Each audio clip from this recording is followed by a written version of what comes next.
గద్దర్ అవార్డుల విషయంలో పాలిటిక్స్ పక్కన పెడితే 2014 నుండి 24 వరకు ఈ 10 ఏళ్ల సినిమాలకు అవార్డులు ఇస్తామన్నారు. 10 ఏళ్లలో యావరేజ్ కనీసం ఏడాదికి 100 సినిమాలు వచ్చుంటాయి. ఇన్ని సినిమాలు చూడాలంటే ఎన్ని రోజులు పడుతుంది?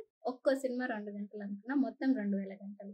అవార్డు కమిటీ వాళ్ళు అన్ని పనులు మానేసి పక్కన పెట్టి రోజుకు 10 గంటల సినిమాలు చూసినా కూడా 200 రోజులు పడుతుంది. మరి ఈ అవార్డు కమిటీ వాళ్ళు ఏం మాయ చేసిరో ఏమో కానీ నెల రోజుల్లోనే అవార్డుల హడావుడి ప్రకటించారు. అంటే అర్థం ఏంటి? అన్ని సినిమాలు చూడకుండానే నచ్చిన సినిమాలకు అవార్డులు ఇచ్చిరని కదా. కనీసం పోటీలో ఉన్న సినిమాలను చూడాలి కదా. చూడకుండానే ఇది ఉత్తమ సినిమా కాదు అని ఎట్లా ఫైనల్ చేసిర్రు? అంటే జనాలకు తెలియలేదు, మేము ఏది ఉత్తమ సినిమా అంటే అది నమ్ముతారు అనుకున్నారా ఏంటి కమిటీ వాళ్ళు?